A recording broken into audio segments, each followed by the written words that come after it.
That's clear. This could be. All right, welcome to everybody to an in-person meeting of the Transportation Coordinating Committee. Go ahead and get started if everybody's ready. Ms. Lou is here, and so we can start. Members last month. That is the first thing on the chairman's checklist. Want to let everybody know, provided a hybrid option for those who are not able to be here today. Online participants, please communicate in the chat.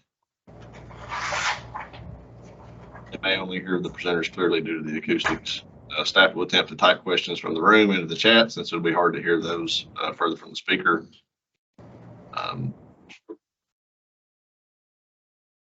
First item on the agenda is approval of the May meeting minutes. We have a motion to endorse the minutes. We have a second? Second. I'll have a motion and a second. All in favor, please say aye. Aye. All opposed? Next item on the agenda, public comment. At this time, I'll open the floor to any member of the public who wishes to make a comment to the TCC. Any comments may also be mailed to comments@gnrc.org. Do we have anybody from the public in attendance here today? Here that we do. So I'll close public comments at this time. Moving on to item number 3. We do have one action item today, the election of officers. I'll introduce the coordinating committee at this time. Mr. Bill McCord, Tom Brashear, and Doug DeMasi. Is Doug here? Doug's not here, but we have two of the 3 members. I'll introduce them. I guess I'll turn it over to you now, Bill. Is that what we're doing?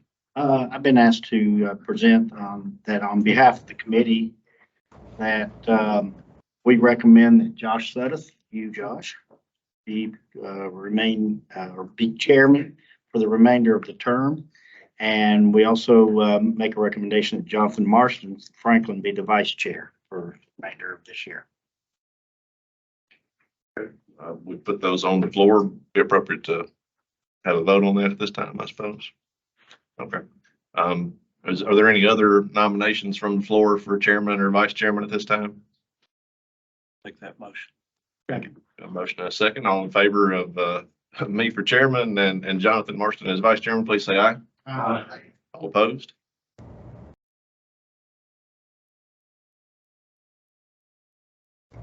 Moving on to item number 4.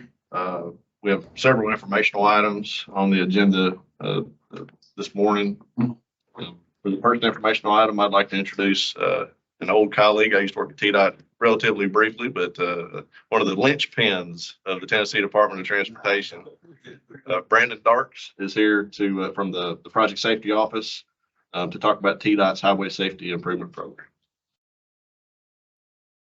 Thank you. Morning. Thanks for having me. With TDOT Project Safety Office, I've been with the department for almost 25 years and been dealing with safety projects since 2005. I'm going to talk a little bit about HSIP, the Highway Safety Improvement Program, and then our strategic highway safety plan. And then also some of the programs, spot safety, and some of the initiatives that TDOT currently has through federal funding. The strategic highway safety plan, if you're not familiar with it, it does exist. It's available. If you need a copy of it, let me know. This sets the framework for what we can spend the HSIP funding on. So if it's not in this document, we can't pursue federal funding for that or to address the type of crashes or accidents on all public roads. And that's another thing about HSIP. It can be used on any road type. So state route, local route, gravel road, park road, as long as it meets the eligibility. So the strategic highway safety plan, it's incorporated from a lot of our transportation partners within the state, traffic records from Department of Safety, federal motor carriers. There's a lot of partners We have quarterly meetings and constantly in tune to get all of our plans working together. Includes the 4 E's: EMS, engineering, enforcement, education. Like I said, HSIP is a data-driven program, so it's crucial to the data that we have available. Crash types, police reporting, and then, of course, every 5 years, we'll have a strategic highway safety plan update. So ours currently expires December of next year, so we'll be working on getting some consultants on board and staff geared up for the update. These are 3 of the emphasis areas that are in their infrastructure, which is primarily a TDOT emphasis area. Got the vulnerable road users, bike ped. Everybody who's lives in Nashville or even in Tennessee knows we've had a spike in bike pedestrian crashes and fatalities, and VRU is required by HSIP for TDOT to spend 15% of their annual HSIP money towards the vulnerable road user. And we've been meeting that requirement since 2014, 2015. So we're constantly hitting that. Operational improvements, work zones, incident management. If there's a crash in a work zone, it's usually super serious. So that's been highlighted over the years. Also, commercial vehicle. I mentioned data, Titan, which is Department of Safety and Homeland Security. That's what all of our police reports, electronic police reporting. That's really helped a lot. Driver behavior, that's a whole different animal. Everybody understands the problems that driver behavior can have. Here's an example snippet out of the plan, but it basically shows the action and then how we're gonna, is it measurable? How are we gonna measure moving forward? Some of our stakeholders, I mentioned a few of them, but there's a lot of partners involved with this. And like I said, we meet quarterly. Performance measures, if anybody's been involved in performance measures, Tennessee has failed to meet 2 of the 5 performance measures over the last 3 years. So as a requirement, last year, the feds required us to, along with 27 other states, to implement a HSIP implementation plan for 2023. So we had to produce a document. I brought a copy of it here that tells how we were going to drive down increase safety and drive down fatalities on Tennessee's roads this year. This past year, they just submitted their letter for fiscal year 24, and the only target we didn't meet was our high-risk rural roads. So we're getting in the right direction. Hey, Brandy, can I ask a question about that? Sure. When we first started talking about safety performance measures, I don't know, first time I remember talking about it in recent years, would have been 3 or 4 years ago. It was kind of like, we've got to set these goals, and they're goals, but if there was no real consequence if they weren't met. So are you saying now the feds have come in and said, Now, I'm you need not to sure. fix this, or? Locals have performance measures as well, or can. So from TDOT standpoint, since this is a federal program, they're policing it anyway. So Okay. we've got a report every year. We produce a federal report. I knew you had to do the report. I was just trying to figure out, had the feds implemented new teeth that they didn't have before? Yes. To your question on the performance measures, so TDOT has to create performance measures. Right. MPOs across the state, the 11 have the choice. You can Adopted endorse yours. TDOT's or create your own. Right. If you create your own, there's no blowback. You don't attain it, oh shucks. Okay. If TDOT doesn't attain it, they can't flex their HSIP funds. That's the caveat. But TDOT hasn't flexed HSIP funds since, I think, 2004. So it's really not that big of a thing. So Okay. We utilize all of our That was what I HSI. was trying to get clarity, because when I remember when we first talked about it, it didn't seem as though either if the MPO adopted something different or y'all's adopted safety measures weren't met, Mhm. there didn't seem to be any consequence to it. It was just a goal you were striving for and Mhm. you're reporting that you were required to do. Yeah. So now it sounds as though the feds are coming down and saying, no, if you've got, at least on the state one, if Mhm. you've got deficiencies, you've got to do something to address it. Yeah, federal highway's very lenient usually about DOTs flexing HSIP funds to other eligible categories. Okay. But TDOT is one of a hand number of states that don't do that. All right. So Thank you. there's no real penalty. The letter, the letter this year said that we met our BRU requirement. But if we don't meet our high risk roads requirement, we're subject to pay back $4.7 million. Is what the penalty would be. So there's teeth. Talking about, that's just a snippet of the baseline from last year's measures reported out. We didn't meet our number of fatalities, rate of fatalities. So the Highway Safety Improvement Program, like I'd mentioned, it worked, the Strategic Highway Safety Plan sets the base work for it. And then all the programs are data driven. So anything, any RSA or any program type you hear me talk about was eligible for HSIP because it met the criteria that we have set in place, which is based on crash data. So I mentioned we submit an annual report to FHWA. We submit that August, third week in August every year, which would be uploaded, and it documents all of our funding, the countermeasures, project types, all the details of how we spent their money. As far as our data, I'd mentioned crash reports went electronic in 2015. So that has basically gotten us to real-time crash data. So every night, TDOT uploads about 650 to 700 crashes a day from the Department of Safety into our system. New metric or AASHTO SafetyWare, if any of you are familiar with it, it's fairly new. It works along with Department of Safety and eTrims, which houses all of our data elements at TDOT. And it's like live data at your hands. So it's really nice. Hey, Brandon, can I ask a quick question? Sure. What's the ability for maybe people in this room to get access to AASHTO?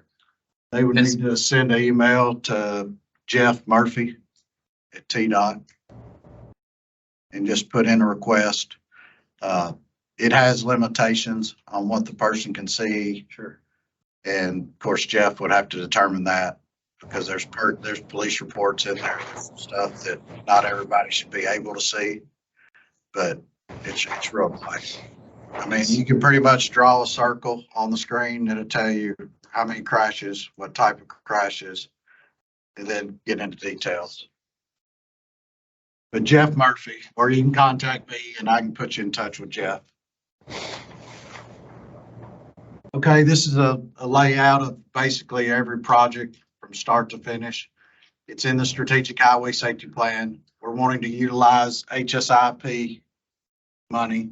So we're going to do a road safety auditor initiative. So we're going to start with all the data, all the pre-site visit, identify what type of need we have, get all of our heads together, regional traffic engineers, local stakeholders, get everybody together and start a project.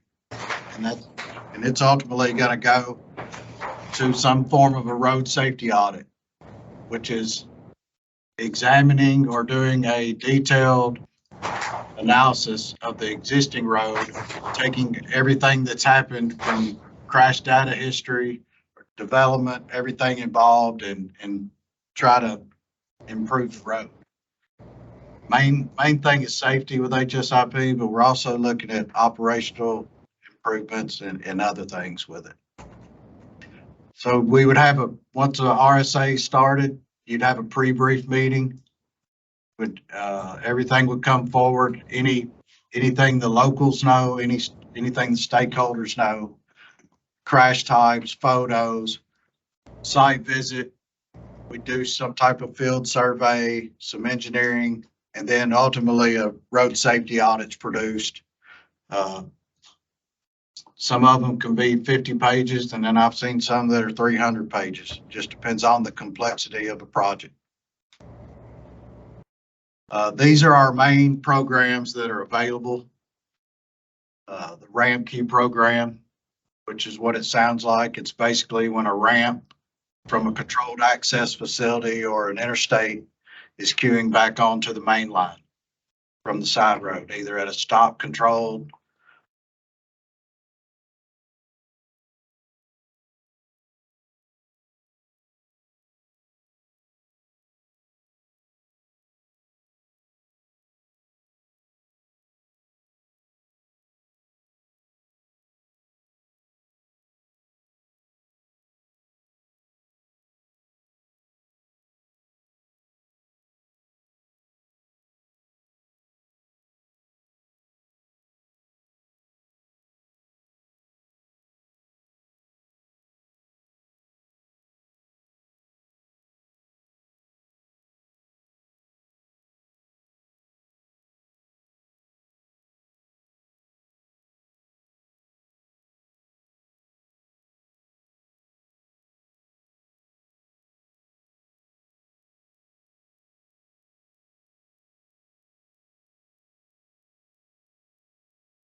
So the ramp queue program, I talked about it. The way ramp queue is eligible is that we have a visual queue. We have pictures, or we have, we get those calls. Also, we'll do a queue analysis report based on the traffic and the trends out there. But, these are usually big projects, $2.5, $3 million projects, usually requires adding signals, obvious storage links, some dedicated right turn lanes to clear the queues. Sometimes the side roads will be getting some upgrades for something like this. But this is a real effective program because you have interstate crashes are all serious, especially in the ramps and the gore areas. The wrong way initiative. We've done this for probably 10 years now in some way, shape, or form through either our regional traffic engineer's office. The wrong way crashes are always serious, especially on your old interchange designs or where you'd have two moves in one quadrant.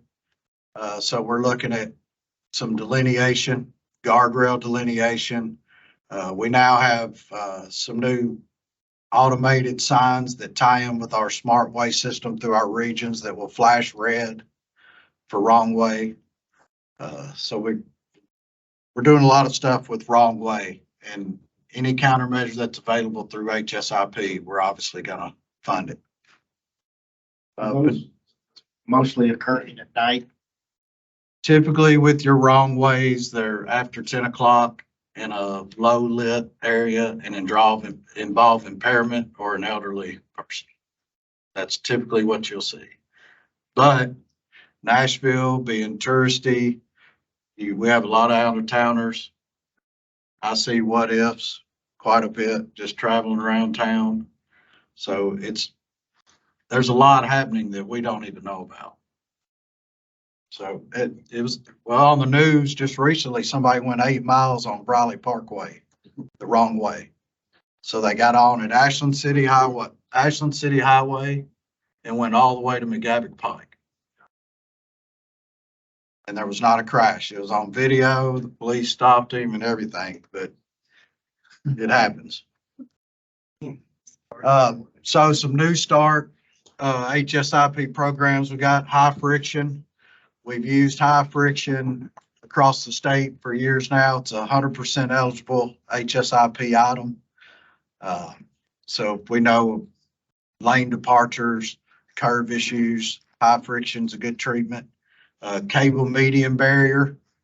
It is a, for divided highways, multi-lane facilities, but the cable median barrier is the cheapest barrier item out there that's effective. So you start moving from barrier into concrete and guardrail, your prices start going up substantially. We're looking at some of our rural interchanges that were designed years ago, but now are being developed. That's becoming a big item where the interchanges are not up to the standard of the development that's being put around it. ADA curb ramps. We're updating all of those across the state, especially in the urban areas. We have standalone curb ramp program, and we're also including them into the HSIP resurfacing projects that involve urban areas where there will be crosswalks, curb ramp, and ADA requirements.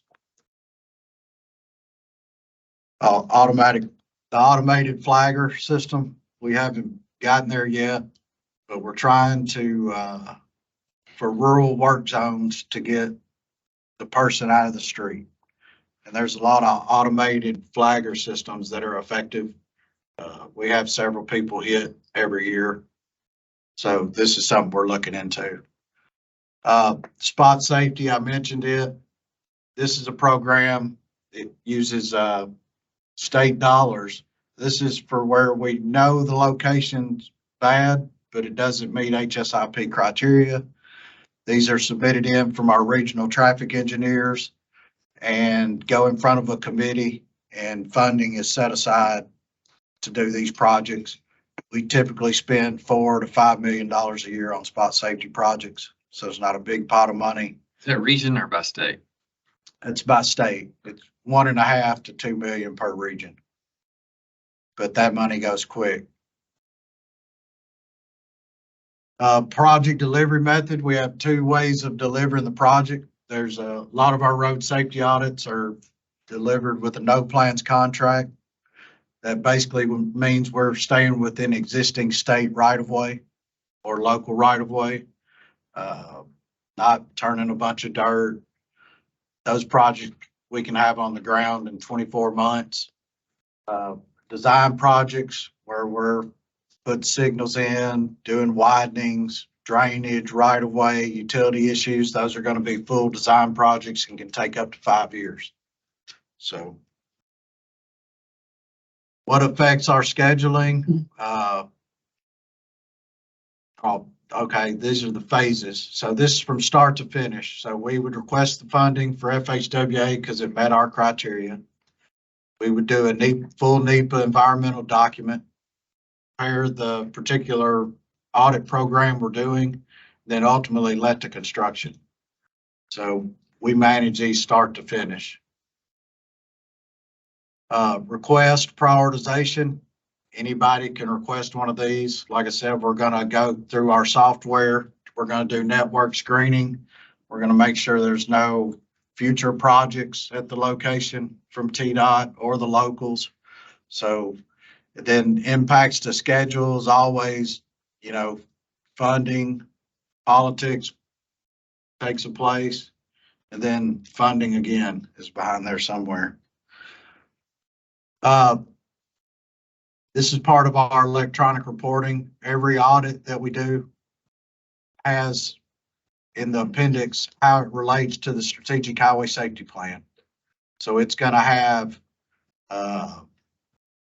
what emphasis area it falls under and the crash type And then the countermeasure we implemented to hopefully combat it. This is a example of the funding we get every year. It's roughly $60 million. 25 to 30 million would go towards the road safety audit or one of the safety programs I just mentioned. Local road safety initiative, that is your high risk rural roads.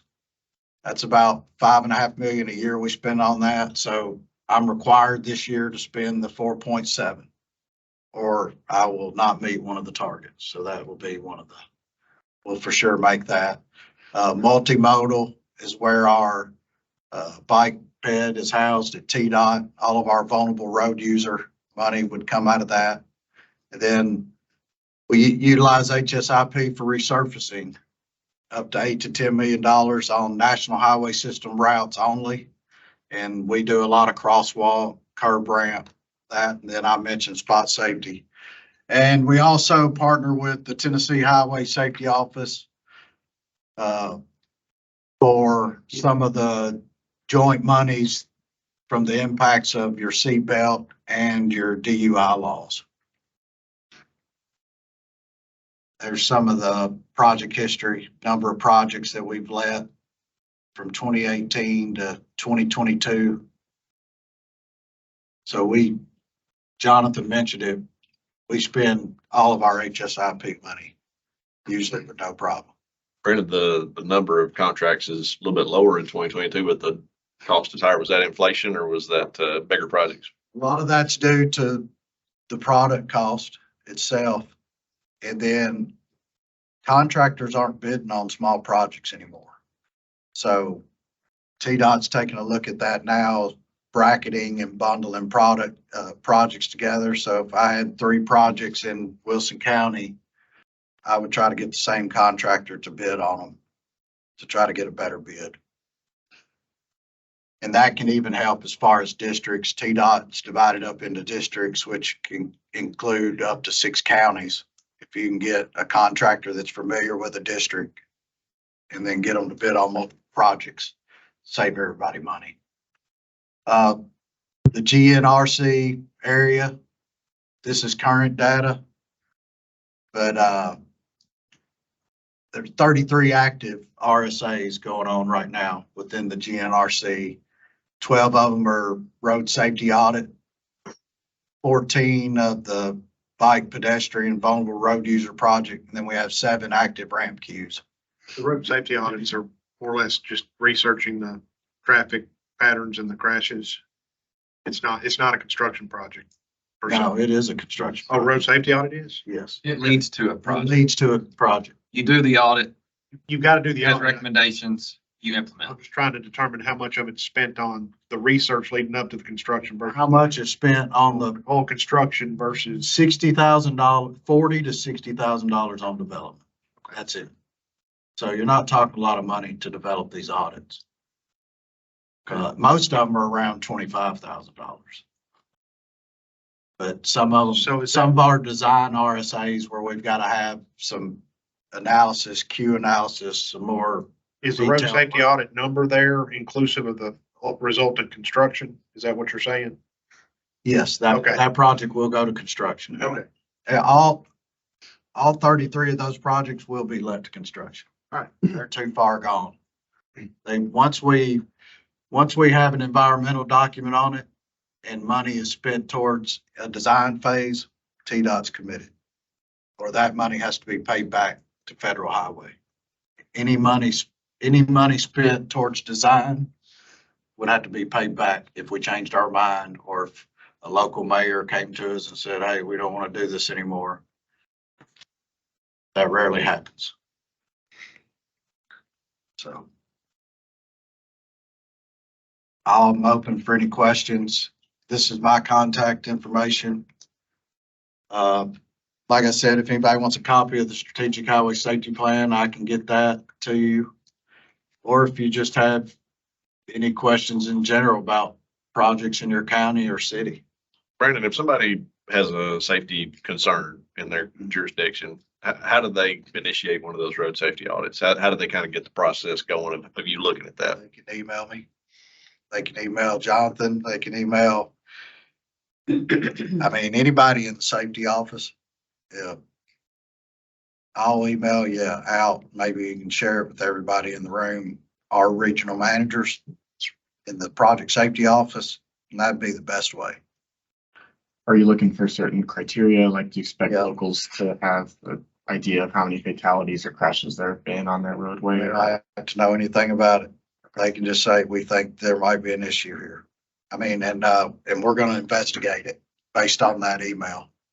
Now, each functional class facility has its own criteria. So you can imagine an interstate has a higher criteria than you would see on a 2-lane rural route. So, and also on the rural routes, we use 6 years of data. We use the latest 6 years to capture a bigger sample. And so for your urban metropolitan areas, we use a 3-year. Is there a threshold as far as like functional class of the road or anything like that? What it, should the locals probably not waste their time on a subdivision street or something like that? Would it need to be a minor collector, a major collector or something along those lines? Without this sounding bad, I mean, there's got to be a serious or fatal crash there. There's just too many locations. I mean, 25 right angle crashes, it's not serious to me at an intersection. It's when somebody runs the red light, runs the stop sign. Those are all property damage. I would just recommend, maybe getting pneumetric first. Looking at the area that you're talking about. And, it's gonna tell you whether they hit a telephone pole, what is it called? First point of impact, I think it's called. It's gonna say another vehicle in transit. It's gonna say a guardrail, a ditch. It'll tell you if it's single car, multi-car. I mean, it'll have. And then the only thing it won't tell you is if it's a impaired driver or a sighted driver, something like that. And that's the stuff that we can see that we would, if anything is impaired driver, involves drugs, alcohol, it's not eligible for HSIP. So those are the crashes that I pull out. But we currently have about 270 active projects across the state. And did you mention the time frame of like the typical start RSA or identify the Okay, location so completion? Josh calls me and tells me, hey, there's a bad intersection in Gallatin, and I run it, and it's eligible. It's gonna take me 30 days to get funding approval from Federal Highway. But while that 30 days is happening, our staff's already preparing the preliminary data for the pre-brief site visit. So we'd bring a consultant on board or do it in-house, depending on how big a project it was. And then we would have a report in 6 to 9 months, an RSA. And then that's when it would go into the environmental phase. So your PE NEPA, that takes 6 months sometimes. So you're looking at, a year just before I can set it in a letting date. And then usually if there's no railroad impacts, no environmental impacts, it can be let within a year of the environmental document, which is still pretty fast. But that being said, it's just signs and lines. There's not a whole lot of construction going on.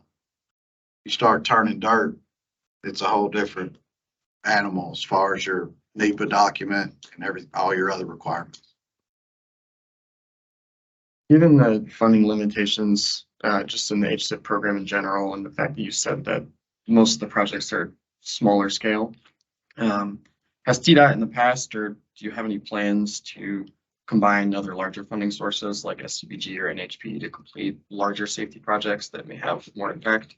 We have, the best example I'd have for that is where we would start something with HSIP and then realized, hey, this is getting ready to get blown up. This is going to be this needs to be a $6-7 million corridor project.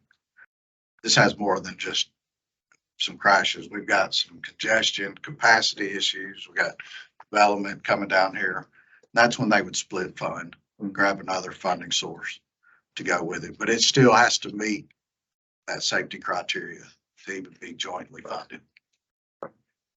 But some of our ramp queues are $4, $5, $6 million projects. You're not doing a complete modification, but you're changing the characteristics for the driver. So that usually goes a long way. And then there are some states that take their 30, 40, 50, $60 million of HSIP and do one project every year. So TDOT's always been, Mr. Daggs was real big on spreading it out across the state because it's the only federal funding source that you can use on a dirt road, on a gravel road, in parks. I mean, it's got some eligibility. Now there's some criteria and you got to report out on it. It's got to have a data-driven component, but you can still use it for that. There's not any other funding I'm aware of. It's like it. I wonder if you could restate what you said about the crashes that involved impairment. Can you put a little more context on that? I just want to make sure I heard that correctly. So if I have a crash report that I'm looking at and it's tagged on there from the reporting officer that it was DUI or drunk or drug related, I will not use that as part of the eligibility for the crashes that I'll be looking at For this particular. for HSIP. The idea is that their impairment falls outside of normal traffic patterns because they were drunk. Well, there are ways of being more proactive. Yeah. I could always put a guardrail at a slope just in case somebody got drunk and went Yeah. off the road.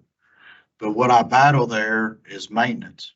Now maintenance has got to maintain a guardrail where I've never known there to be a crash. That's what I'm saying is Yeah. that's why you throw those out. Yeah, and there's nothing Right. I can do. There's not a sign up there that I can put up that's going to keep somebody in the road that's impaired. You know, that's just one of the things you go to. Basically, I looked this morning, I think we're over 550 fatalities for the state so far this year. Half of those were unbelted. So just half of our fatalities alone didn't have a seatbelt on. And then 40% of those were impaired. So it's a fine line with what engineers and planners and everybody can do as far as the roadway system. There's got to be an enforcement aspect to it. And then there's got to be responsibility. I heard an article on radio the other day where there now is a new program to fund grade separated railroad crossings or grade separation. Is that handled through this? HSIP does handle the section 130 program, which is at grade railroad crossings. Tennessee has about 800 at grade crossings. Now, most of them are rural. But yeah, Eric Anderson is over that with TDOT, you know, so if you know, but it has to have an issue, just like, you know, it has to meet the criteria, you know, to get active gates. Then, you know, it's hard to deal with the railroads sometimes too. But yeah, there's always been a component within HSIP for the section 130 program. Basically, if TDOT gets within 200 feet of a rail crossing, we have to pull certain permits. The railroads have to agree to our signing plan, our striping plan. The railroad has to have a cabinet inspection, has to have railroad crossing IDs visible from all routes. And something else I'm missing. Yeah, I think this program was geared towards eliminating crossings, not necessarily improving safety at them, but to create a grade separated Yeah, that, I bridge mean, or underpass. you're talking millions and millions of dollars per separation. It would not come from TDOT's HSIP. Okay. I mean, you're talking to do a grade separated minimum would be like $8, $9 million. Then you've got to have the railroad agree. You know, a temporary track has to be built for them to use while they're doing the grade separating. With the rail projects I'm familiar with, they're huge projects and take a long time. Anybody else have any questions? All right, well, I made a little joke at the beginning about Brandon being one of the linchpins at TDOT, but I wasn't really joking because I think, you know, the work that they do, they're one of the state employees that really gets in there and solves problems. You know what I mean? Day to day, they're fixing problems and working with local jurisdictions. And so, you know, and they help save lives too. And so, Brandon, thank you for what you do. Thank you for Thanks being for here having today. Yes, sir. And I'll give my manager's contact information to Josh and let's see, is everybody in Region 3? Yeah. It'd be Greg Hamilton. So I'll get Greg's contact information out, and if anybody sees a location, just keep in mind there, you can't see new homes in construction, like from where you're looking at, stuff like that. There's got to be a history.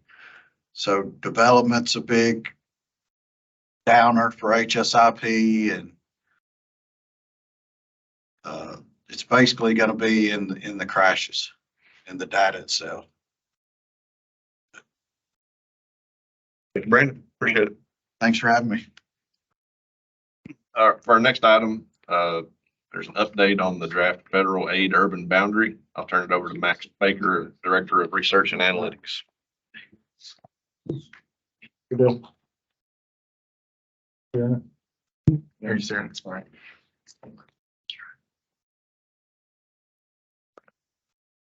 Awesome.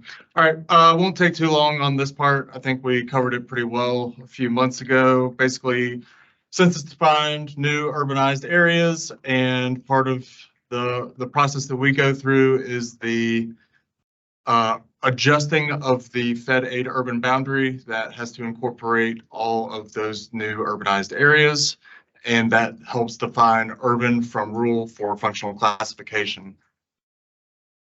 Next slide.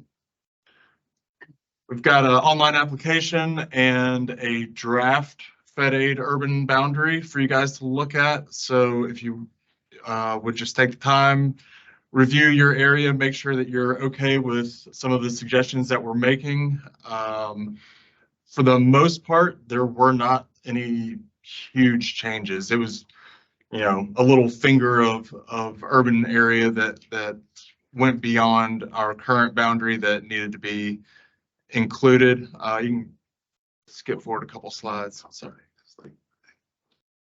Click on that later. Oh yeah, go back.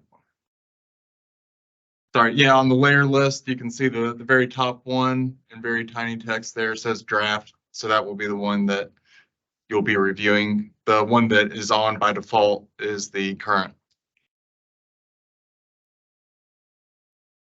No, the new one's not shown there.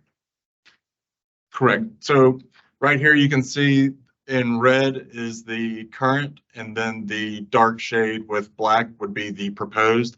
So you can see where, oh, this would be, looks like Mount Juliet area, kind of urban, the urban blocks and block groups were going beyond what we had previously.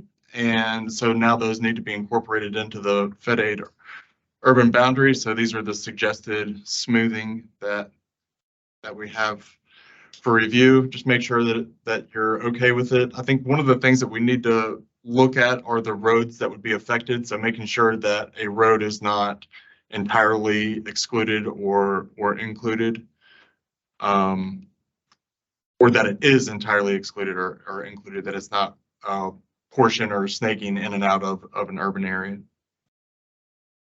Is there any way to get the road names on there? If you zoom in, they'll show up. Okay. You can also change the base maps within the app to take a look. Is the dark red line the new boundary? That's the old. The old. That's the 2010, correct. The shaded with the black outline would be The new. the draft new. Yeah. So we'll be taking comments on these. One more one more. This is probably the biggest change would be the urban cluster that was in Fairview is no longer considered urban. And so that portion of the urban area in the Nashville area and PO planning region will disappear. So that will no longer be considered urban. What are the implications of that? What does that mean practically? For eligibility, next to nothing. I think there's like 100 foot of a minor collector that will no longer be eligible, but I mean, other than that, it should be fine. No projects were proposed on that. But we're wanting to have a pretty quick turnaround on this, so have the policy board allow us to submit this to TDOT at next month's TPB meeting. So if we could get comments back over the course of the next month, we would appreciate it and make changes that are necessary. I think Melanie found a request that FHWA will be having that we probably need to address during this time too. You can speak to that if you. Yeah, there, yesterday when I looked at the boundary, we got some guidance from HQ kind of on this process and some of this, I guess, common errors they found from 2010, which I think some areas within kind of Tennessee fell into that. But each urban area needs to stay its own urban area, even through the adjustment process. So kind of what's proposed here, there's kind of one urbanized adjusted boundary. It'll, Murfreesboro will have to be its own. Mount Juliet will have to be its own, or Lebanon will have to be its own. So that's just one, I think it won't really affect you all reviewing this though, as the boundary will stay the same. There'll just be a little bit of a split between a line basically showing that this is separate from the national one. But we are working with TDOT. I think there's a meeting on Monday to kind of make sure that we're communicating our expectations, TDOT's expectations to the MPOs, and also calling out those common, maybe things to look for that will make the approval process a lot quicker and a lot easier. So that way it's addressed on the front end. So that's one thing that we pointed out through this kind of quick review that I caught. But I think like Max said, we kind of talked about it last time. One thing to look for is, if you have a roadway, you don't want to go urban, rural, urban, rural, urban, rural. So you kind of want to make sure that our roadways, as much as possible, kept maybe within the boundary or outside of the boundary, depending on, where the boundary lies. Yeah, and timing wise, we're in pretty good shape. I think Yeah. we're fairly far ahead of the rest of the state, but generally looking at the schedule, hoping to submit it either July or maybe the next TPB. That process, we basically give it to TDOT, and then TDOT uses the boundary that they're given, make any necessary recommendations to have changes, and then apply that to the functional classification. So that will be what determines, if it's Fed aid eligible through the process of comparing the old to the new boundary and looking at the functional classification. And the goal is to have it all wrapped up statewide and submitted to Federal Highway and approved by Federal Highway before December, or just submitted to Federal Highway by December. I think I want to say approved by December Okay, 29th. that's what I was under the impression, but Yeah. I was questioning myself as I was saying it out loud. So, and when we put our expectations out, we're going to put a timeline too of, when things need to be TDOT and FWA for approval. Yeah, so with this, just, use the application or give me a call if you are having issues with it or it doesn't look the way that you think it should look. And if you have any suggestions, the same, just pick up the phone and give me a call, email suggestions, anything. Any way that you feel comfortable, let me know what you think should change.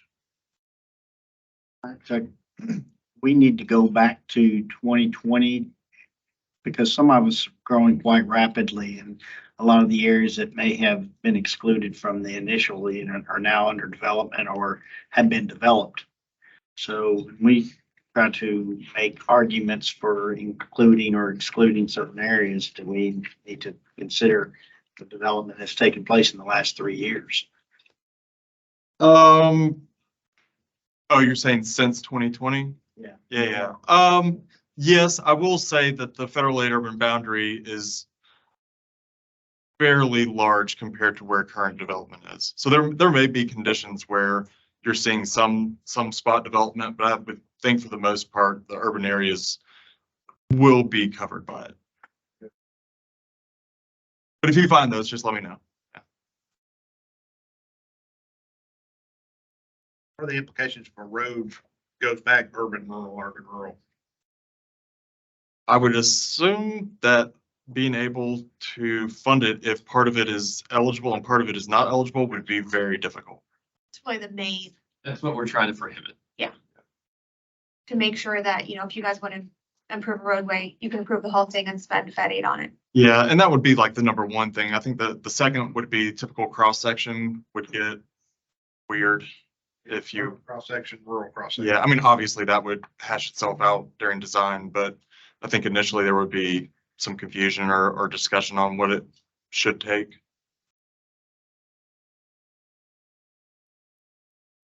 Question for Max? Okay, hearing none, this is a non-voting item today, so we'll move on to the next item. Next informational item on the agenda is resources to support grant opportunities. Daniel Caprella. Uh-huh. All right, so given the amount of state and federal grants that are upcoming and available, we wanted to just go through some of the near-term opportunities for grants, discretionary grants, and show you a few related data resources, whether they're ours, TDOT's, or FHWA's, just so that you know what to look for and what to be prepared for if you choose to apply to any of these grants. So the first one is the Safe Streets for All grant opportunity. This is the second cycle, so the FY23 cycle. There's $1 billion available to focus on reducing serious injuries and fatalities. There's a planning and implementation grant. So if you don't have an active and adopted local road safety plan, you have to apply for the planning grant. But if you have that plan in place, like for example, Nashville's Vision Zero plan, you can apply for an implementation grant. I will say that last year, everyone that applied for the planning grant got it.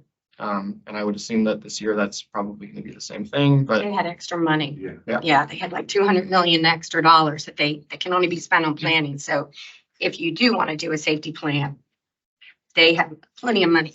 So it's a good thing. so I'd encourage you to apply for a local safety plan. It's called a safety action plan. Deadline is July 10th, and obviously there's a link for more details. So the two data resources that we came up with that are directly related to that grant are our roadway crash dashboard. So it shows crash density. You can filter by your community, by day, by week, really any crash information that you would be looking for a specific roadway or just community wide. That's there, as well as our active transportation application. So that really involves a bunch of tabs. Some are safety related, so it has crash information. Some are infrastructure related. You can see where all the sidewalks, bike lanes, greenways are in the region, as well as our non-motorized risk index, and other non-motorized related tools that can show you pretty much anything you need to know about safety related to bicyclists and pedestrians. If anybody has any questions, I think I'll just say on the Safety for All, that action plan, if you do have one, there are certain requirements that it has to fulfill before you can go for the implementation grant. So you just got to kind of cross-check and make sure that yours fulfills the criteria of what's considered an action plan for this grant opportunity. is that checklist on the grant main page? Yeah, it's pretty outlined, yeah. What's the match on the planning portion? 20.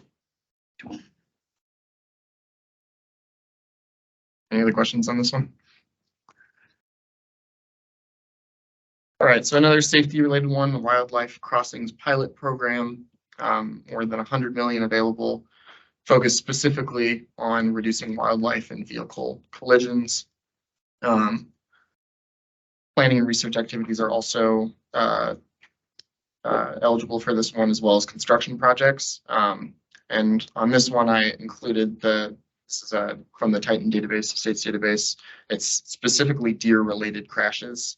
So when you look at these slides, all of these have links on them, but you can go to that and see all deer-related crashes statewide and obviously in your communities as well. And then again, our roadway crash dashboard for any general crash information you might be looking for. And then the deadline for that is August 1st. On that crash dashboard too, you can search by, what was Brandon saying, like first impact. harmful event. Yeah. I think animal or deer is part of that filter.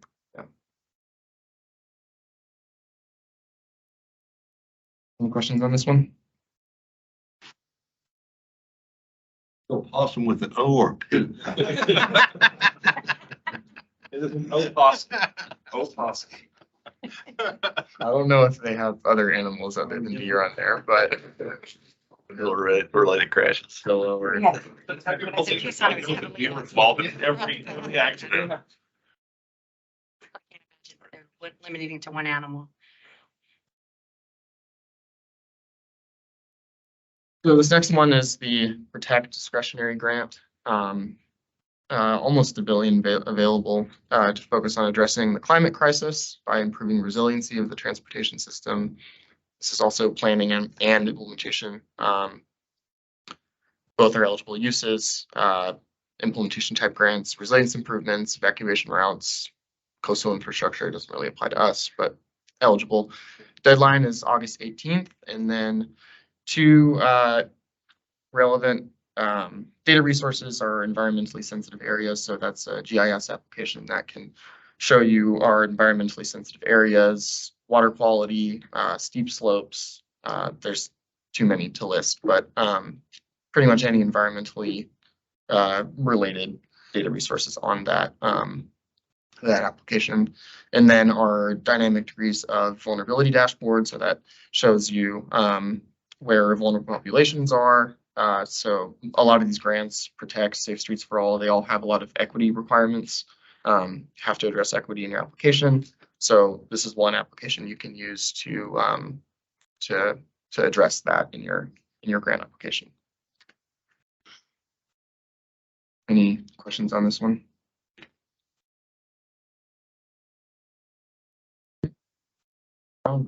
So going to our state resources, multimodal access grant.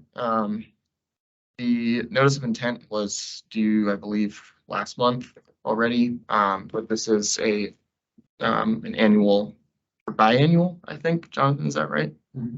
Biannual grant opportunity. It's focused on multimodal improvements along state routes. The max award is 1.25 million. It's got a match of 5%, and the full application is due on July 18th. And then those two data resources are crash dashboard as well as active transportation application. Jonathan, I don't know if you have anything to add to that one. I don't. I've actually got something. Sorry to Taylor here, local programs. I believe that the local match requirement, when they up the max award, is actually moved to 10%. Yeah. The 5% is only for economically distressed or at-risk counties. So that's in the application to need grants. So if you're not if you are not in an economically distressed or at-risk county, it is now a 10% match. We'll make sure to fix that. Good comment. Yeah, that just changed very recently. So that started just for this cycle. Yes. So I think everyone in here would be 90-10. So this is a biannual. So the last ones we are initiating now essentially Right. have the 5 and 10% depending on the county. Okay. Thank you. The max award is still 1.25 million. Right. Okay. Is that over multi-phases, so like right away construction, or is it just limited to construction like TAP? It's all I of mean, I thought that Yeah, was right. TAP's just construction, multimodal. Yep, good to go. And I will mention, we've done this in the past, but we're happy to work with you. I know that just over $1 million may not fully fund the project that you're applying for. So we're happy to work with you to figure out how to leverage different grant opportunities, whether it's TAP or our sub-allocated or whatever it is. All right, moving on to TDOT's transportation planning grant. again, cities and counties within the MPO area are eligible. More than 2 million available statewide. Match requirement of 10%. Jonathan's your guy for this one. We're opening up July the 1st. July the 1st. Okay, we'll make sure to include that in our When will fall. it close? It's going to be, we're changing it to an on-demand type of grant. So opening July the 1st, we're not going to have a set due date. It's going to be turn it in at your leisure. It's just, we're going to try to revamp this program and because it's a program we started in the rural areas and has recently come to the MPO areas. And we kind of had people at the last minute rushing to put in applications, and a lot of them were very high quality. So we're just going to do it on a case by case basis. Yeah. Beginning July 1st. Yep. Thanks, John. Yeah.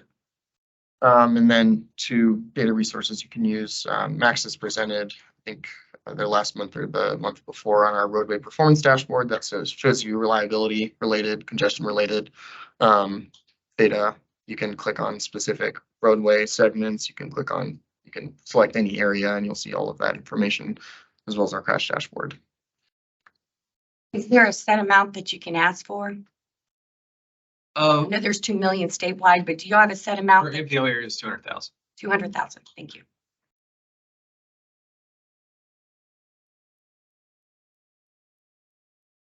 And then Melanie, you might want to add to these, but FHWA's got a navigator, grant navigator homepage that really tells you everything about any of the grants you might be applying to, as well as just general information.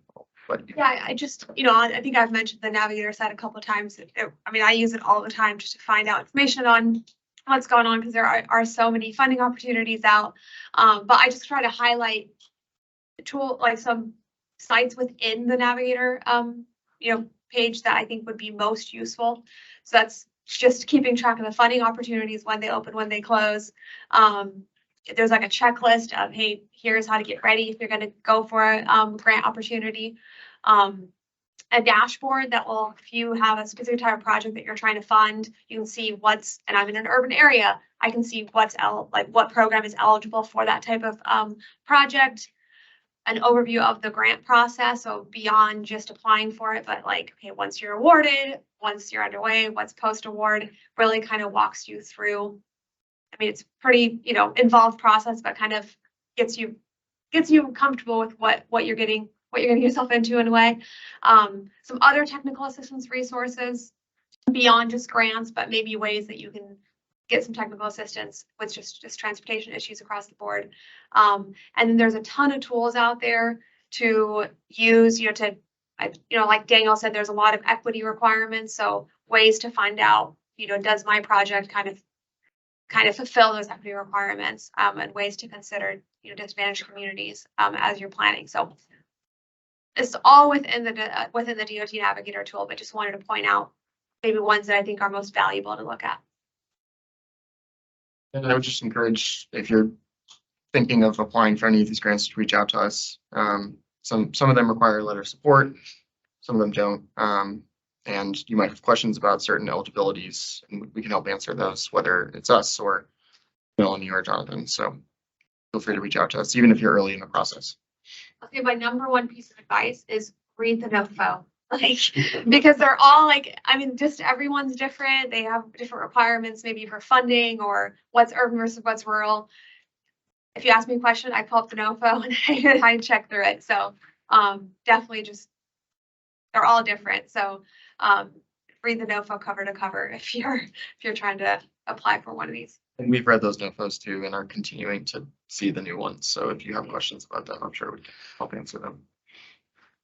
Hey Daniel, do you have any plans or schedule for some of the SDBG set aside, like the transit and technology, some of those programs at the MPO? The one on the horizon is the active transportation program. We're gonna solidify the timeline for that in a few weeks here, and we'll let you know about that. And I don't know about trans technology grants when that's planned for. Yeah, I don't think we have a solid plan for the transit technology program right now. We'll be sure to keep everyone posted. And the active, so active transportation, you do that once per tip cycle, right? Yes. Okay. Correct.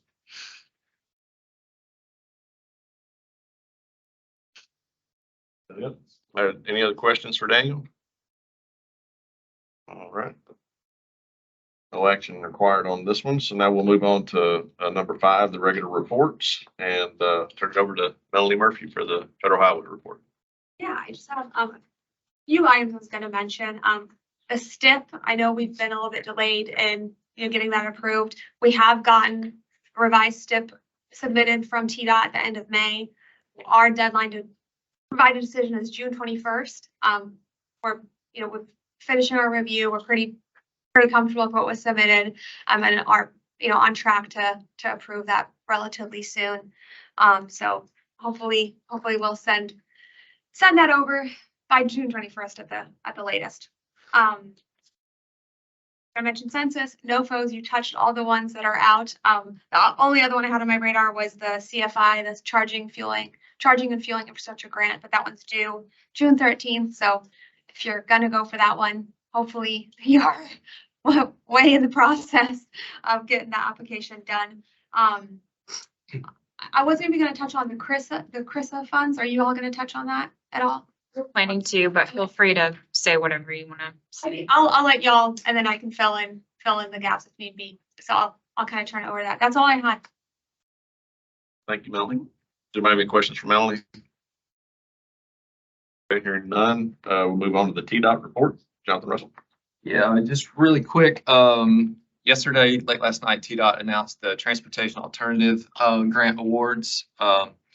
This MPO did very well. 7 grants awarded for this area. Murfreesboro got 1.4 million, Mount Juliet a little over $1 million, Lebanon 786,000. Eagleville got almost $500,000, Thompson Station 1.4 million, Metro got 1 million, and Teeny Forest Hills pulled a rabbit out of the hat and got 2 million. So good for all of those 7 communities. I think I'm giving a few slide presentation. Sean, if you send it to the meeting at gnrc.org, I can pull it up. We'll pull those up Yeah. for you. Sure. You can give a quick recap if you Oh. remember any of it. Sure. So, as most of you know, back in April, the governor signed the Transportation Modernization Act. Our commissioner came to the TPP meeting a couple months ago and presented to the board. I was going to give a few slides highlight on that, but basically what it did, and a lot of people were talking about the most, is that the choice lanes is now legal in Tennessee. Back in 2007, Tennessee passed the Tennessee Tollway Act, which explored the idea of tolling in the state. I read the bill. The bill actually makes the use of the word tolling illegal. So it's now a user fee in Tennessee. So user fee is the official terminology. So that gives Tennessee the ability to create public-private partnerships, which previously was illegal, to build roadways.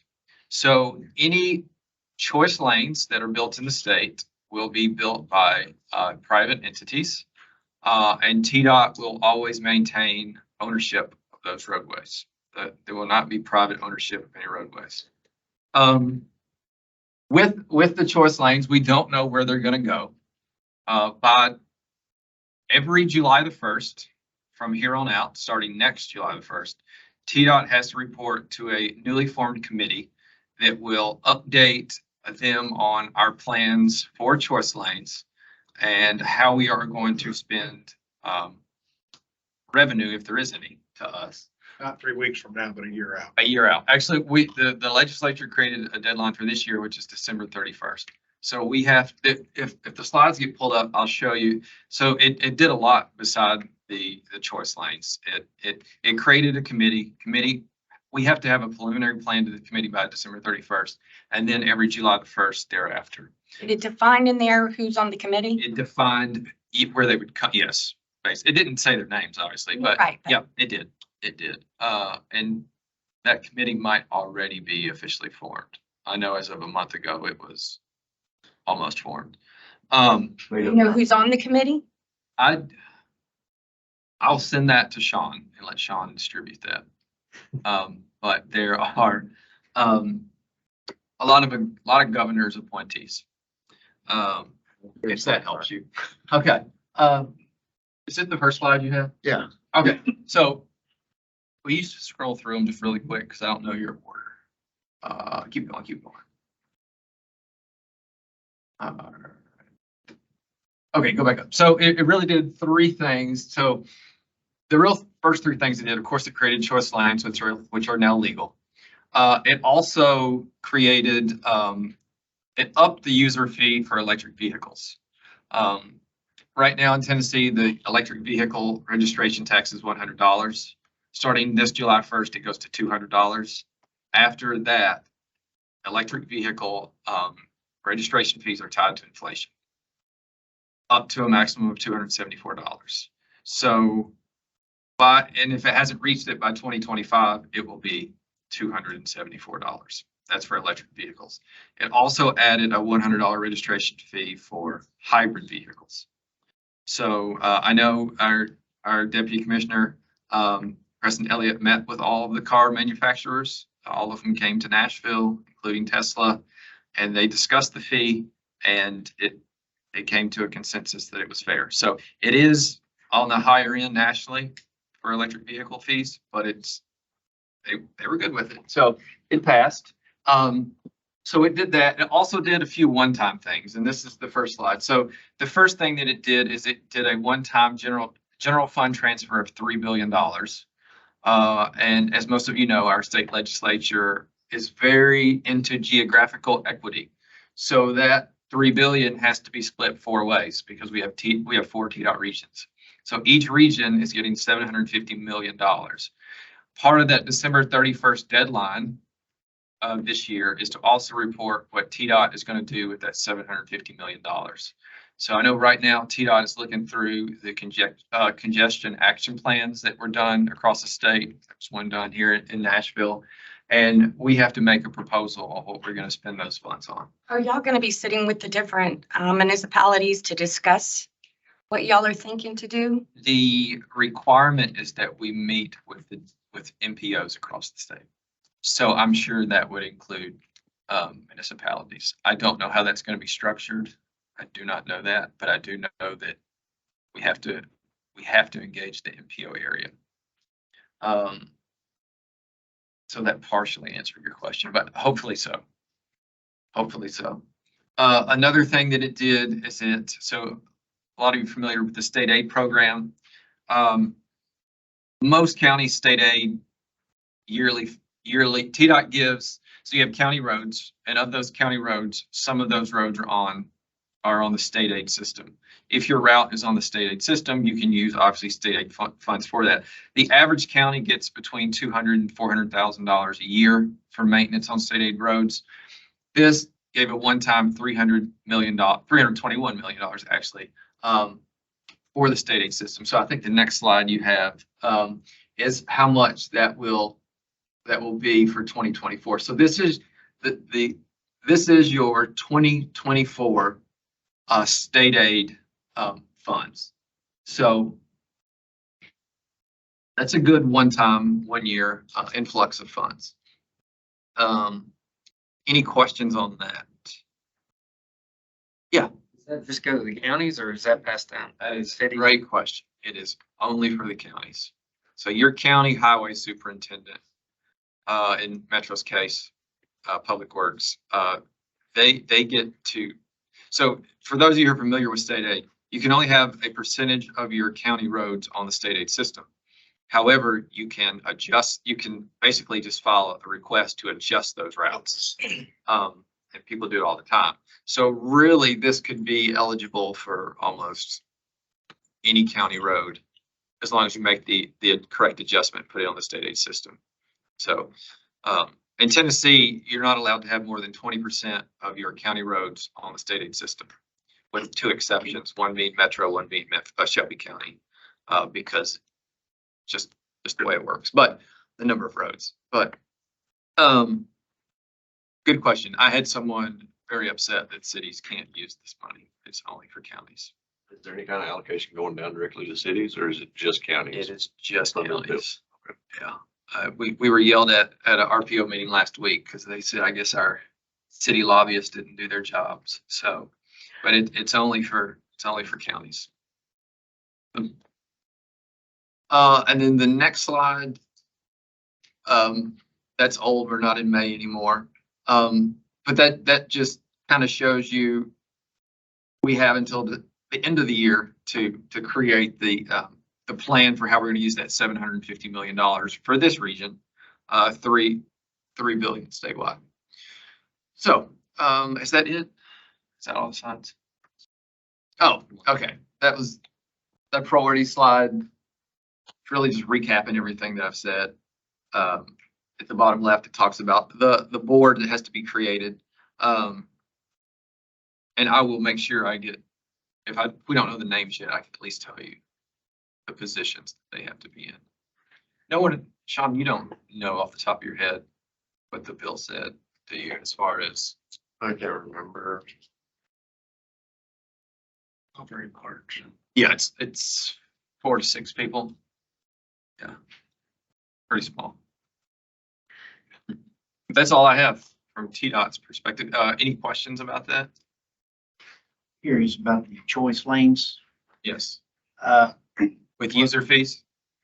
Yeah, yeah, whatever they are called, whatever terminology is politically correct, but would those be only eligible for within existing rights of way, or would they be able to acquire additional right of way to accommodate? It must be additional. Well, I mean, they could be an existing state-owned right of way, but they can't be in existing lanes. They'd have to be a new lane. It's got to be a new constructed lane. Okay. So there's no conversion of an HOV lane to a choice lane. None of that stuff. Okay. Uh-huh. Gotcha. Any questions for John? Widening of Interstate 65 from Goodlettsville up to Portland, is the lane already going to be factored into that, or will it have to be an additional construction? Are you, sorry if I missed, are you saying like if there was a choice lane on 65 there? So currently Interstate 65 is being widened. It is. 2 to 4. Yeah. Will there need to be, is the lane already being factored in to that expansion, or will it have to be a separate project? Well, so for 65's case, I mean, a lot of it's already been designed and planned. So that would, if there were ever to be a choice lane on 65, you know, from Goodlettsville to the Kentucky state line, it would probably be a new project. Now, projects that are in kind of the initial planning phases, I think all bets are on the table.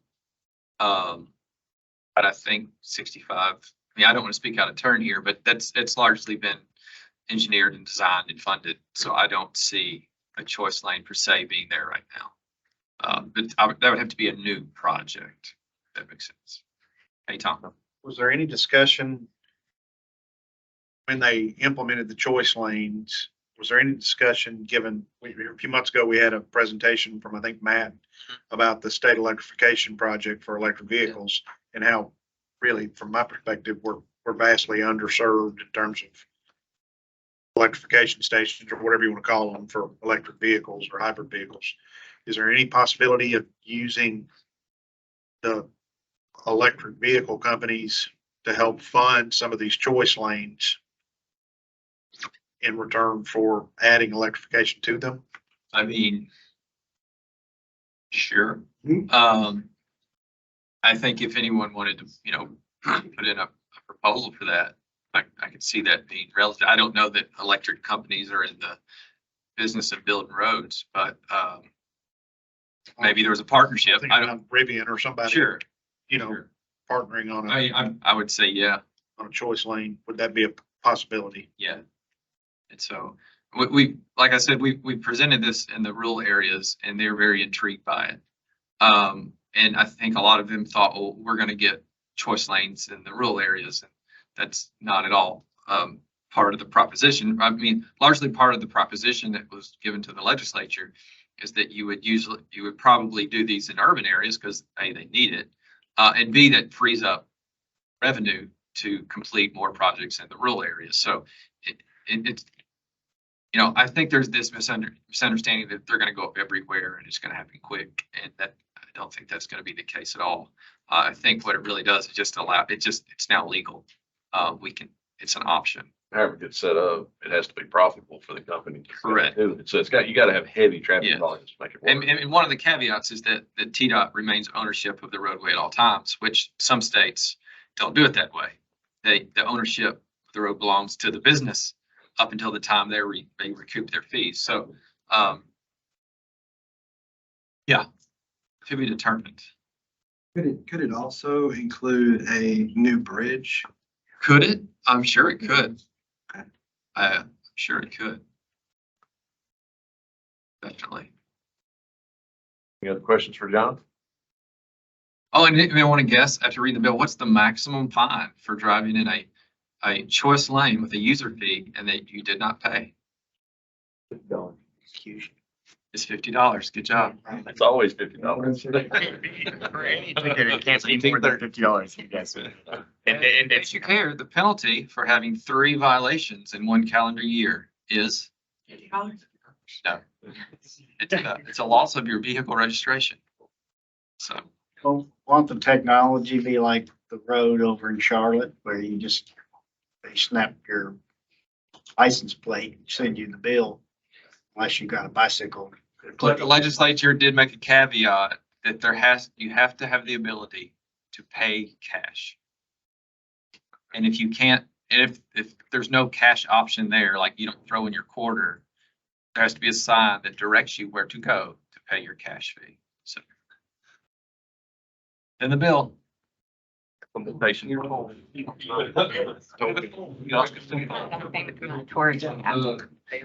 you, Jonathan, for that report. That was very good. Walmart choice lanes. Yes. Next item on the agenda is the chair's report. I only have one thing that I want to talk about today. And he may have the opportunity to talk later, but I believe this is Sean Faltzer's last meeting here with us as the MPO coordinator. Moving on to municipal government. She's got to come to regret, as we all know. But I want to say, just working with Sean for the last 7 years, basically pretty much since I started at TDOT around the same time you started with the MPO. And I've always appreciated your responsiveness and your professionalism, and just the quality of work that you bring to the table. So you're going to be missed here, but I'm glad you're going to stay in the area and look forward to working with you in the future. Thank you.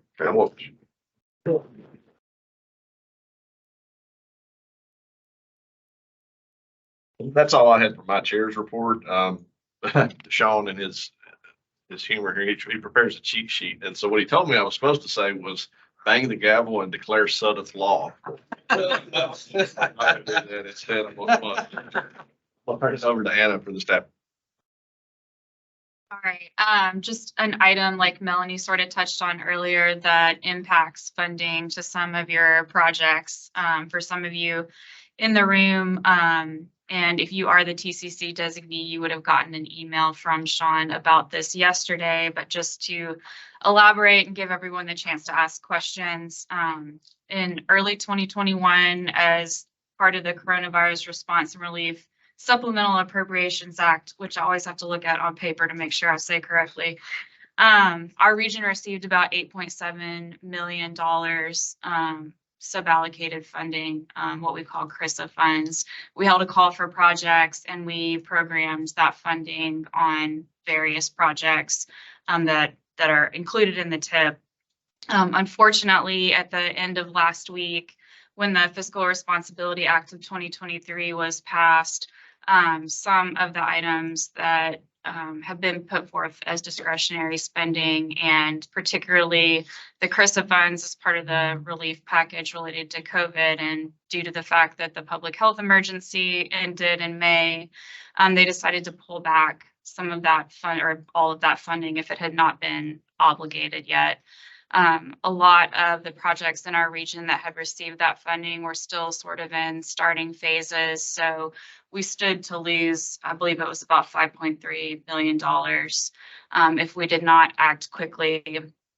We literally had a matter of hours to pull together where we could direct this funding to prevent the region from losing it entirely. So we directed funds toward 2 efforts that already had funds obligated for a final phase and could take additional obligations in order to keep that money safe.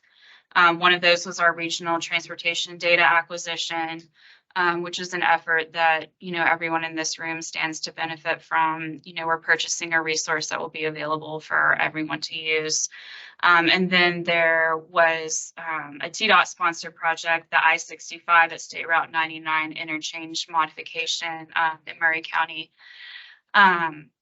Already had construction funding obligated and could take some additional funds for cost overruns. So we made the decision to direct those CRISA funds to those 2 efforts, and everybody else that had a project with suballocated CRISA program to it. Unfortunately, we had to remove that funding from your projects. We're going to be working with you to identify alternative funding should you desire to still proceed with those projects. I'm sure those of you that have already started on those projects wish to do so. We won't assume that those of you who haven't started on a CRISA type project are going to necessarily want to move forward. Maybe if you haven't obligated anything yet. The CRISA funds were available at 100% federal share, which means that if we put other funding type on those projects now, you will most likely be responsible for a match. So just some things to think through. If you received that email and you did have an impacted project, feel free to touch base with us and talk about what your options are. I don't know if anybody had any questions about that or. Yeah. How much money did we put on each of those 2 projects? We put on the data acquisition, we put almost $1,125,000.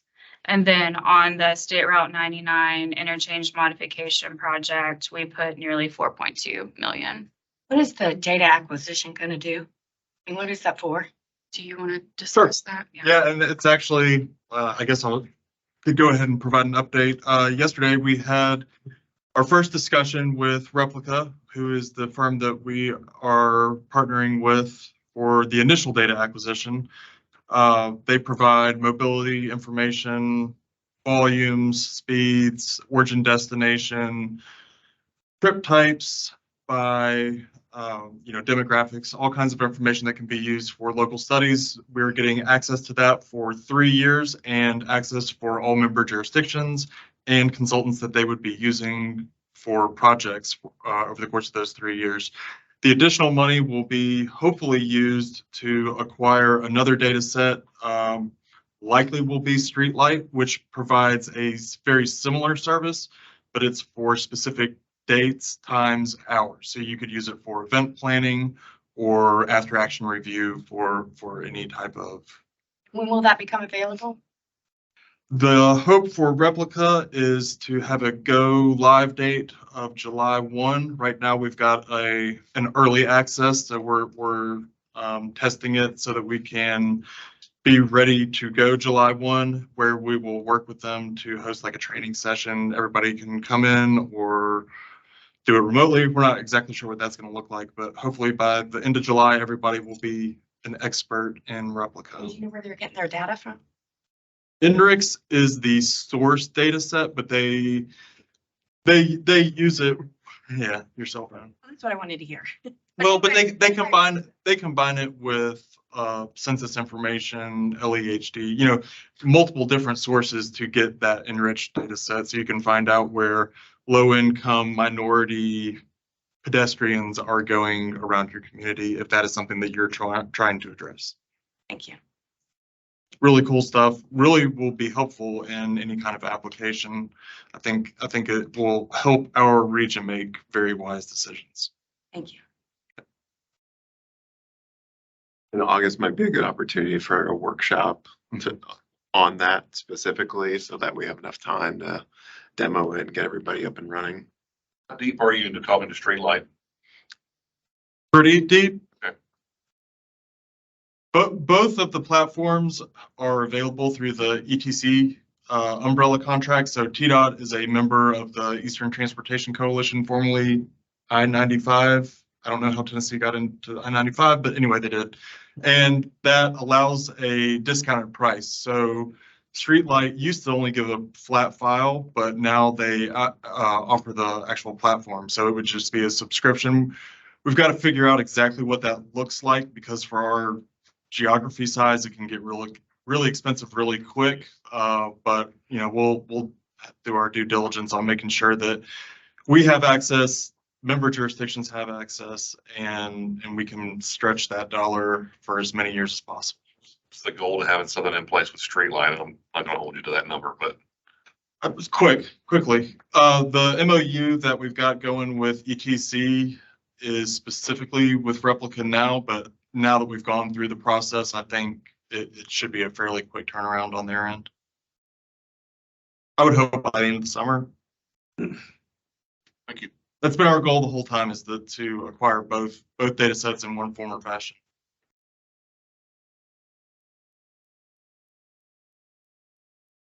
Questions for staff? Melanie, did you have anything you wanted to add about Chris? No, I mean, I think on the CRISA funds, you kind of covered it. I mean, there was a mad dash between those negotiations kind of coming to light, what was in it, rescinding, rescinding the funds, and then TDOT and the MPO acted really swiftly to make sure that the region doesn't lose those $5 million. So well, I know it's a little bit unfortunate that we didn't go to the projects that it was meant to.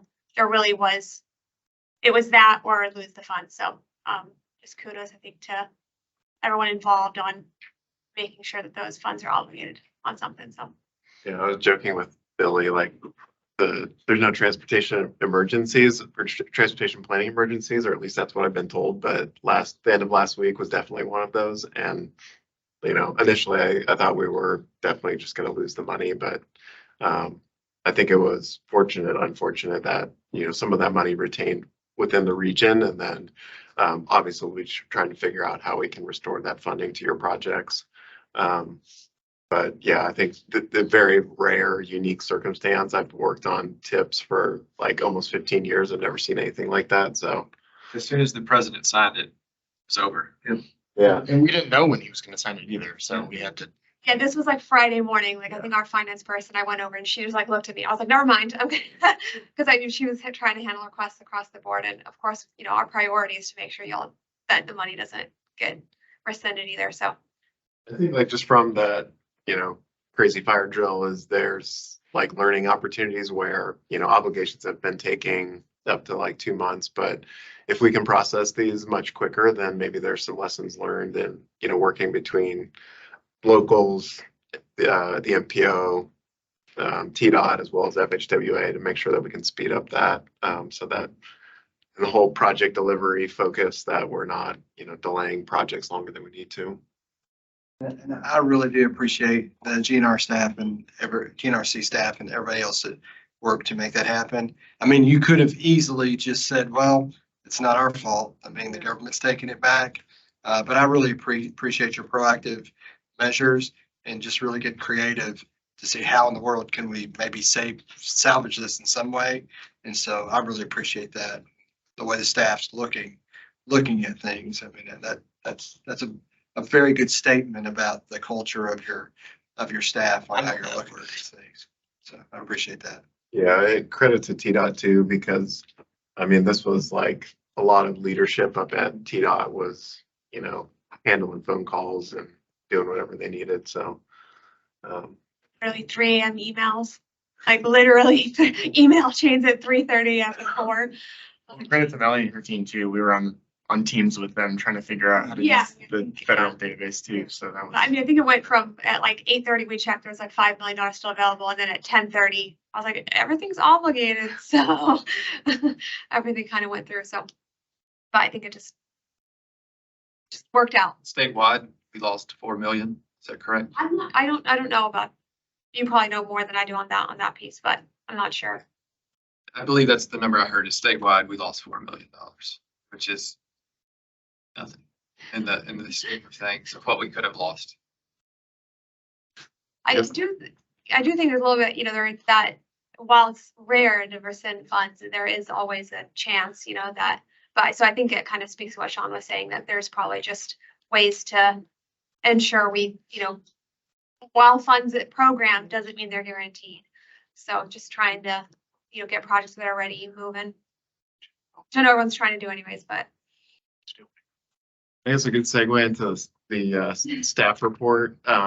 We've included the staff report. We're gonna try to do this for each meeting now, but the first page of that is focused on the obligations and making sure that we're tracking this and on a more frequent basis. And so we know, what issues might be occurring in terms of like whether it's sub-allocated funds or TDOT funds that are not being obligated as in the manner or timeliness that we think that they should be. And I think with the fire drill that occurred late last week, the MPO sub-allocated funding in orange is much higher than it was. I think we were at 0.01 or 0.03% last month, but there's been a number of obligations over the last 2 months, particularly over the last 5 days. And so I think that that's in a better place. Obviously, we'd like to see that number higher, but there's also been a number of other obligations across the TDOT funding sources that have also bolstered kind of the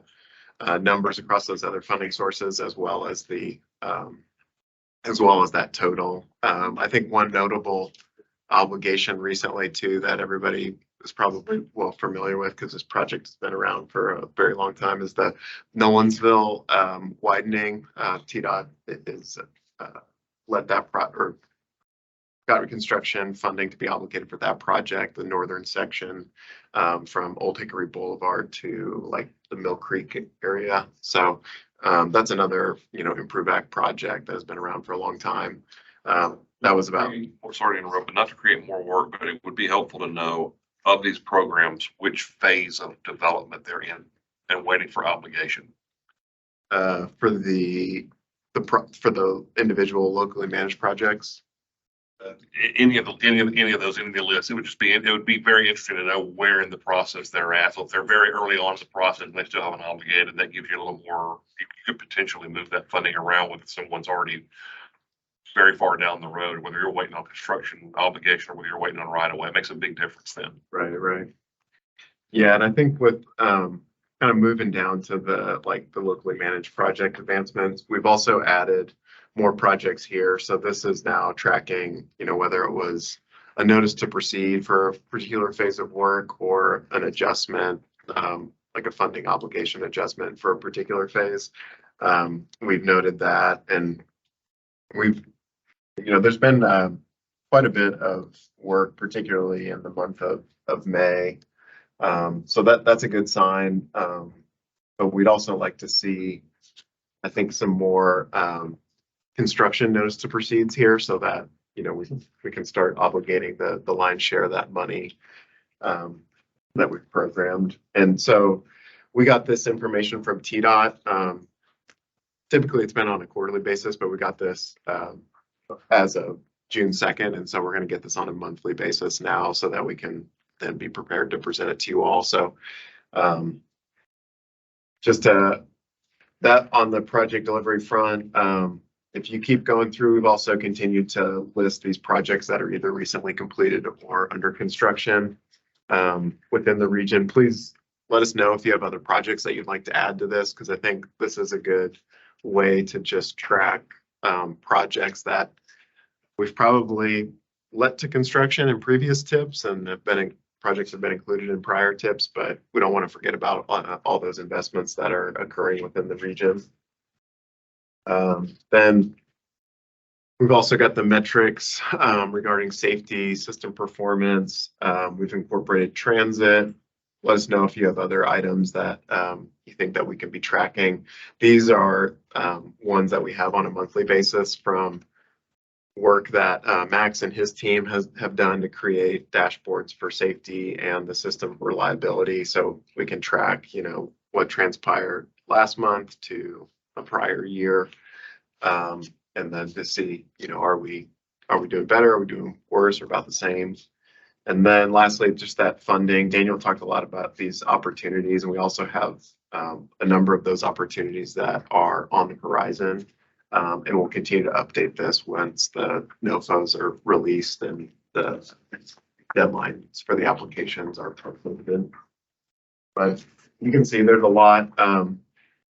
I'd say the challenge with this too, with all these federal discretionary grant programs, is that they're kind of specific, like railroad crossing elimination and bridge investment. Like you may have a project that has like a bridge or a railroad crossing or bike pit elements, and trying to figure out how to kind of leverage that money across these various sources. But just keep these on your horizon so that you can take advantage of them as they become available.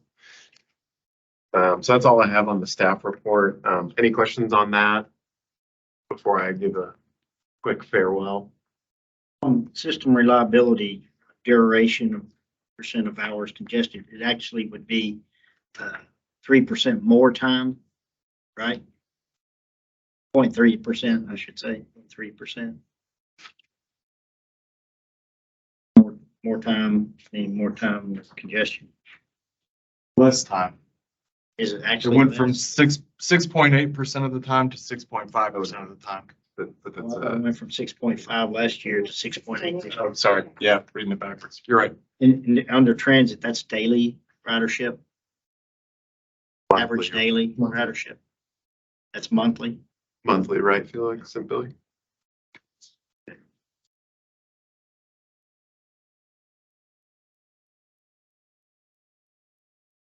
Any other questions on that? Thank you, bye. Yeah, I tried to put some notes together, but I just want to thank everybody for, my experience at GNRC over the past 7 years has been great. And, getting the chance to work with you all has kind of piqued my interest in local government. I've worked at the regional level for my whole career so far, and always, loved working with the locals, but I feel like the only way to truly understand it is to immerse yourself in it. And so I'm going to be working through MTAS, but I'll be working over the next 2 years with 4 local governments within the region. Get a chance to work in Brentwood first, and then get to work with CGIS and White House, and then Adam and Goodlettsville, and then I'll be in Springfield. So really looking forward to that. And, obviously may not be as directly involved in the transportation front, but hope to reach out to you all for tap into your expertise and troubleshoot some of my my learning curve over the next couple of years. And so I hope to continue to be engaged, and maybe they'll even entrust me to represent cities at the TCC or TPB. So I'm looking forward to it, and it's going to be tough to leave behind the GNRC staff, but as you've seen, there's a very deep team here. And so I think the transition, they have like a small bump, but everyone here will be fine. And you guys are all in good hands with our leadership here at TCC. I think the one thing I just want to thank everybody for is, especially like through the pandemic, it was always like a struggle or at least I had like always a nervous element of like, how are we going to get people to like stay engaged and like show up at our meetings or participate in the process, to comment on our documents. But this group, I think in particular, is just like always there, like engaging and participating, whether we are sending you like surveys to take or making you review our documents, or even just like showing up to special called meetings. And like always this group would deliver, and either be at the meetings there to vote or commenting on documents. So I really appreciate that. It makes our job easier when you all are doing that. And I know it's no secret, and government is pretty lean in Tennessee, and so you guys have all of your daily commitments, and this is all just on top of your daily work, is to come here and participate in all of these regional initiatives. And so really appreciate that you guys are ready and willing to help us out whenever we call upon you. So I guess with that, I hope that I'll get to come back here in a slightly different role and continue to engage and participate in all the informative dialogue that occurs. So thank you all. Thank you. Good luck. Jonathan, you said you had one more thing. Oh, just really quick about the board. It's called the Transportation and Modernization Board, 5 members. The governor or his designee, Commissioner of TDOT, someone appointed by the governor, and then someone appointed by the Speaker of the Senate, the Speaker of the House. And they are able to elect other officers as they so choose, and they have to have an administrative staff funded by TDOT. So there you go. Is there any other business to come before the board? I have one very short thing. It's only 23 pages of notes. Just to say that we have a short one monitored in our office for the rest of the month, basically. So if you were in Rutherford County at all, Kat Fong is going to be out getting married. She's doing a trip to Scotland. So I'll be taking care of her projects in the meantime. Anybody else have anything? Hearing none, I'll take a motion to adjourn. I'll move. Second. Leave your name tags on tables, please.